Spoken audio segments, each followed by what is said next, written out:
Dios justifica a los impíos. Atención a este breve discurso. Hallarás el texto en la epístola a los Romanos 4:5. Al que no obra, pero cree en aquel que justifica al impío, su fe le es contada por justicia. Te llamo la atención a las palabras, aquel que justifica al impío. Estas palabras me parecen muy maravillosas. ¿No te sorprende el que haya tal expresión en la Sagrada Biblia como esta? Aquel que justifica al impío. He oído que los que odian las doctrinas de la cruz acusan de injusto a Dios por salvar a los impíos y recibir al más vil de los pecadores.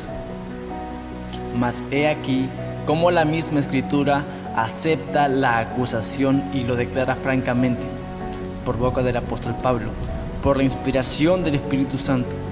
Consta el calificativo de aquel que justifica al impío.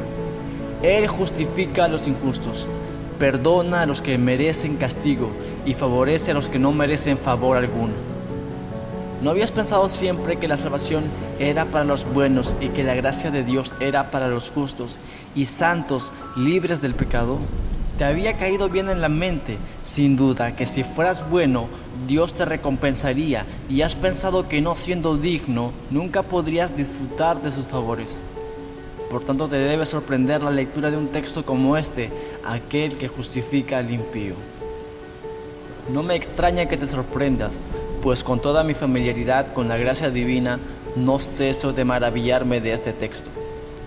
Suena muy sorprendente, ¿verdad?, el que fuera posible de que todo un Dios santo justificara a una persona impía. Según la natural lealtad de nuestro corazón, estamos hablando siempre de nuestra propia bondad y nuestros méritos, tenazmente apegados a la idea de que debe haber algo bueno en nosotros para merecer que Dios se ocupe de nuestra persona. Pero Dios, que bien conoce todos nuestros engaños, sabe que no hay bondad ninguna en nosotros y declara que no hay justo ni aun uno. Romanos 3:10. Él sabe que todas nuestras justicias son como trapos de inmundicia. Isaías 64:6. Y por lo mismo, el Señor Jesús no vino al mundo para buscar bondad y justicia, para entregárselas a las personas que carecían de ellas. No vino porque éramos justos, sino para hacernos justos, justificando al impío, presentándose el abogado ante el tribunal. Si es persona honrada, desea defender al inocente, justificándole de todo lo que falsamente se le imputa. El objeto del defensor debe ser la justificación del inocente y no encubrir al culpable. Tal milagro está reservado para el Señor únicamente. Dios, el soberano infinitamente justo, sabe que en toda la tierra no hay un justo, alguien que haga bien y no peque. Y por lo mismo, en la soberanía infinita de su naturaleza divina y en el esplendor de su amor maravilloso, Él emprende la obra, no tanto de justificar al justo, cuanto de justificar al impío. Dios ha ideado maneras y medios de presentar delante de sí al impío justamente aceptable. Ha concebido un plan mediante el cual puede, en justicia perfecta, tratar al culpable como si siempre hubiera vivido libre de ofensa. Sí, tratarle como si fuera del todo libre de pecado. Él justifica al impío. Jesucristo vino al mundo para salvar a los pecadores. Esto es cosa sorprendente, cosa maravillosa, especialmente para los que disfrutan de ella. Sé que para mí, hasta el día de hoy, esta es la maravilla más grande que he conocido, a saber que me justificase a mí. Aparte de su amor inmenso, me siento indigno, corrompido, un conjunto de miseria y pecado. No obstante, sé por certeza plena que por fe soy justificado mediante los méritos de Cristo y tratado como si fuera perfectamente justo, hecho heredero de Dios y coheredero de Cristo. Todo a pesar de corresponderme por naturaleza el lugar del primero de los pecadores. Yo, del todo indigno, soy tratado como si fuera digno. Se me ama con tanto amor como si siempre hubiera sido piadoso, siendo así que antes era un pecador. ¿Quién no se maravilla de esto? La gratitud por tal favor se reviste de admiración indecible. Siendo esto tan admirable, deseo que tomes nota de cuán accesible esto hace el Evangelio para ti y para mí. Si Dios justifica al impío, entonces, querido amigo, te puede justificar a ti. ¿No es esta precisamente la persona que eres? Si hasta hoy vives inconverso, te cuadra perfectamente la palabra, pues has vivido sin Dios, siendo lo contrario de piadoso o temeroso de Dios. En una palabra, has sido y eres impío. ¿Acaso ni has frecuentado los cultos en el día domingo?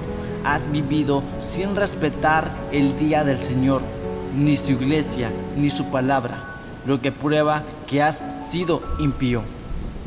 Peor todavía, quizá has procurado poner en duda su existencia, y esto hasta el punto de declarar tus dudas. Habitante de esta tierra hermosa, llena de señales de la presencia de Dios, has persistido en cerrar los ojos a las pruebas palpables de su poder y divinidad. Cierto, has vivido como si no existiera Dios, y gran placer te hubiera proporcionado el poder probar para ti mismo satisfactoriamente la idea de que no hay Dios. Tal vez has vivido ya muchos años en este estado de ánimo, de manera que ya estás bien afirmado en tus caminos, y sin embargo, Dios no está en ninguno de ellos. Si te llamaran impío, te cuadraría este nombre tan bien como si al mar se le llamara agua salada, ¿verdad? ¿Acaso eres persona de otra categoría? Pues has cumplido con todas las exterioridades de la religión. Sin embargo, de corazón nada has hecho, y así en realidad has vivido impío. Te has relacionado con el pueblo de Dios, pero nunca te has encontrado a Él mismo. Has cantado en el coro, pero no has alabado al Señor en el alma. Has vivido sin amar de corazón a Dios y sin respetar sus mandamientos. Sea como fuere, tú eres precisamente la persona a la cual este evangelio se proclama. Esta buena nueva que nos asegura que Dios justifica al impío. Maravilloso es y felizmente te sirve el caso. Te cuadra perfectamente, ¿verdad que sí? Cuánto deseo que lo aceptaras. Si eres persona de sentido común, notarás lo maravilloso de la gracia divina anticipándose a las necesidades de personas como tú. Y dirás entre ti, ¿justificar al impío? Pues entonces, ¿por qué no sería yo justificado y justificado ahora mismo? Toma nota.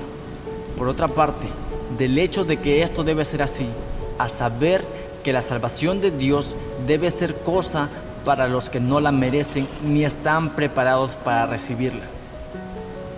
Es natural que conste la afirmación del texto en la Biblia, porque, apreciado amigo, solo necesita ser justificado quien carezca de justicia propia. Si alguno de mis oyentes fuese persona absolutamente justa, no necesitaría ser justificada, pues tú que sientes que cumples bien todo deber y por poco haces al cielo deudor a ti por tanta bondad. ¿Para qué necesitas tú misericordia, ni salvador alguno? ¿Para qué necesitas tu justificación? Estarás cansado ya de este discurso, pues no te interesa el asunto. Si alguno de ustedes se rodea de aires tan legalistas, escúchenme un momento. Tan cierto como que vives, te encaminas hacia la perdición. Ustedes, justos, rodeados de justicia propia, o viven engañados o son engañadores. Porque dice la Sagrada Escritura que no puede mentir, y lo dice claramente, no hay justo ni aún uno.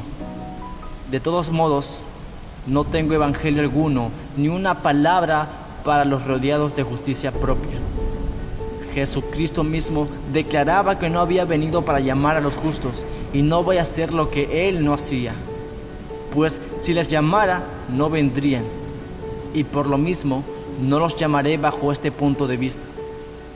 Al contrario, les suplico que contemplen su justicia propia hasta descubrir lo falsa que es. Ni la mitad de la fuerza de una telaraña tiene. Deséchenla, aléjense de la misma. Las únicas personas que necesitan justificación son las que reconocen que no son justas. Ellas sienten la necesidad de que se haga algo para que sean justas ante el tribunal de Dios.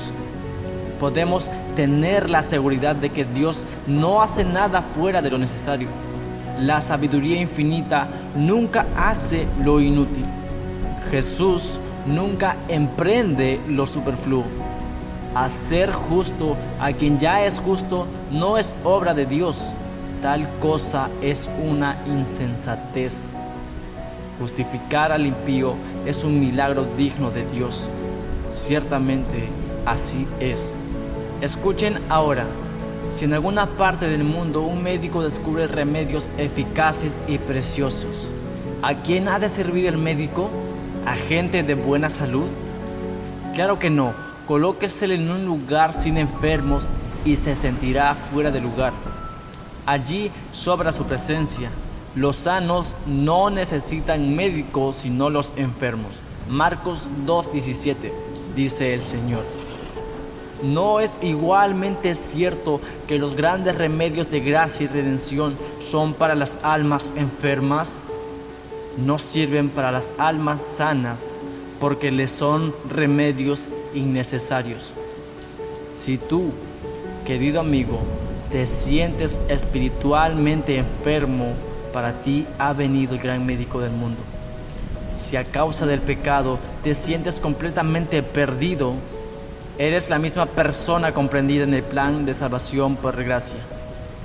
Afirmo que el Señor del amor eterno tuvo a la vista personas como tú al armonizar el sistema de la salvación por pura gracia. Supongamos que una persona generosa resolviera entre sí que perdonaría a todos sus deudores. Claro que esto solo podría hacerse respecto a los que realmente le fueran deudores. Uno le debe 1,000 pesos, otro le debe 50 pesos. A cada cual tocaría tan solo conseguir la firma que cancelará las cuentas. Pero la persona más generosa del mundo no podría perdonar las deudas de personas que nada deben a nadie. Está fuera del poder del mismo omnipotente perdonar a quien no tenga nada para perdonar.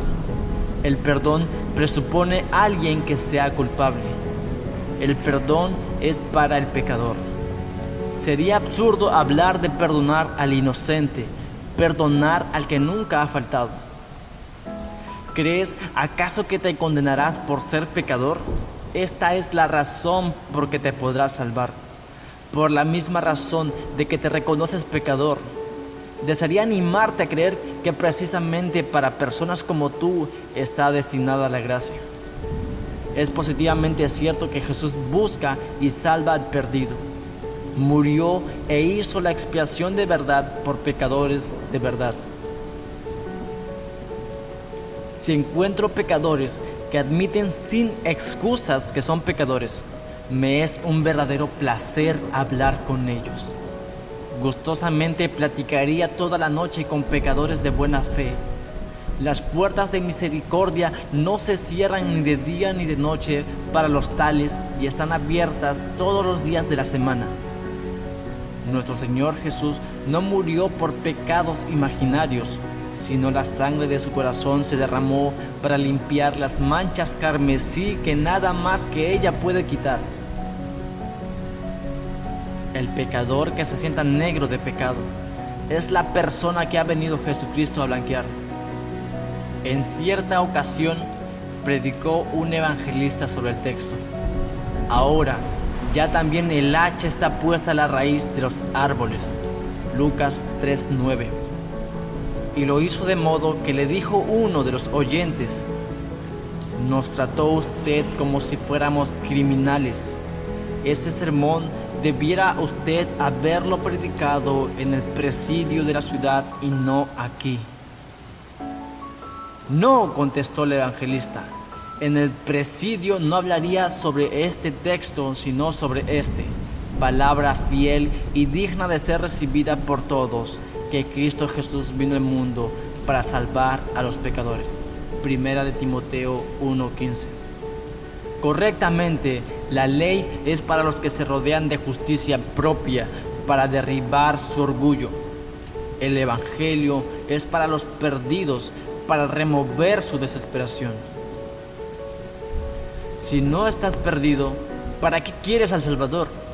¿Iría el pastor en busca de los que nunca se extraviaron? ¿Por qué barrería una mujer su casa buscando monedas que hubiera guardado en su bolsa? No, la medicina es para los enfermos, la resurrección para los muertos, el perdón para los culpables, la libertad para los cautivos, la vista para los ciegos y la salvación para los pecadores. ¿Cómo se explica la venida del Salvador, su muerte en la cruz y el evangelio del perdón, sin admitir de una vez que el hombre es un ser culpable y digno de condenación? El pecador es la raíz de la existencia del evangelio. Y tú, amigo mío, objeto de estas palabras, si te sientes merecedor, no de la gracia, sino de la maldición y la condenación, tú eres precisamente el género de hombre para quien fue ordenado, arreglado y destinado el evangelio. Dios justifica al impío. Desearía hacer esto tan claro y patente como el día. Espero haberlo hecho ya, pero a pesar de todo, únicamente el Señor puede hacerlo comprender al hombre. Al principio, no puede menos que parecer asombroso al hombre de conciencia despierta que la salvación le venga de pura gracia al perdido y culpable.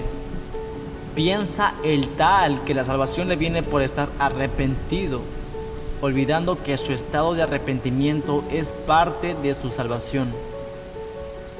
Debo de ser esto y lo otro, dice, todo lo cual es verdad, porque sí será esto y lo otro, pero es resultado de la salvación, y la salvación le viene primero antes de verse alguno de sus resultados.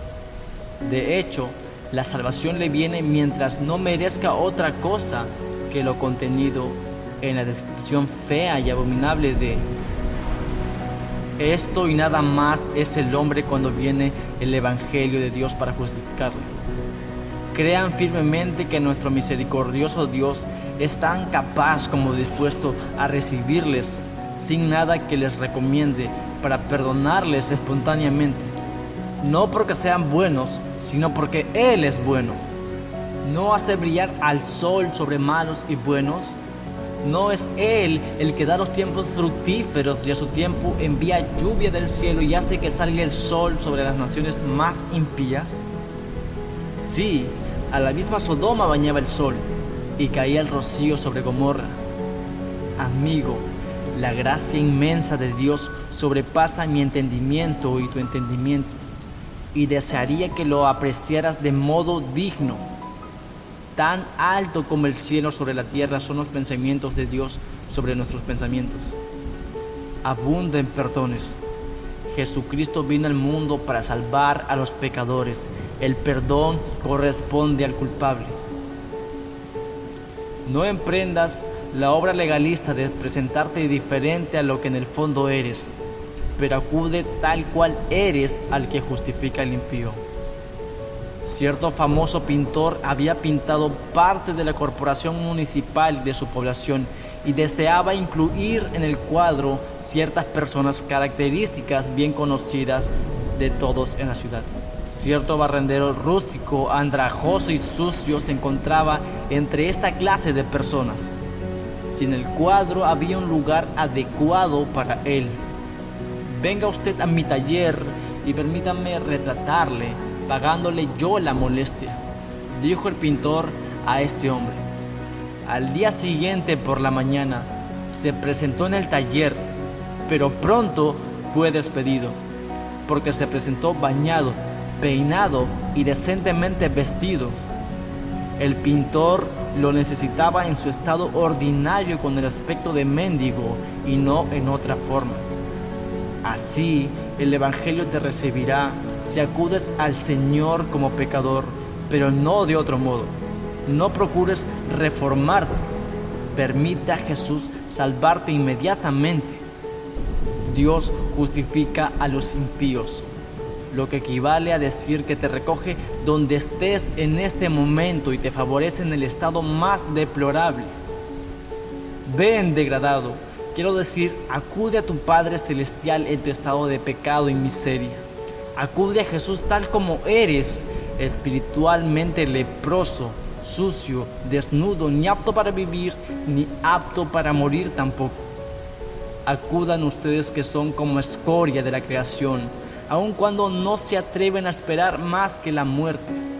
Acudan aun cuando la desesperación les oprima el pecho cual pesadilla horrible, pidiendo que el Señor los justifique como a otros impíos. ¿Por qué no lo haría? Acudan, porque esta gran misericordia de Dios está destinada para personas como ustedes. Lo digo en las palabras del texto, por no poderse expresar en términos más vigorosos. El Señor Dios mismo asume este título bendito, el que justifica al impío. Este hace justos y que se traten como justos a los que por naturaleza son impíos. ¿No les parece este mensaje maravilloso a ustedes? Estimado oyente, no te levantes del asiento hasta haber meditado bien este asunto.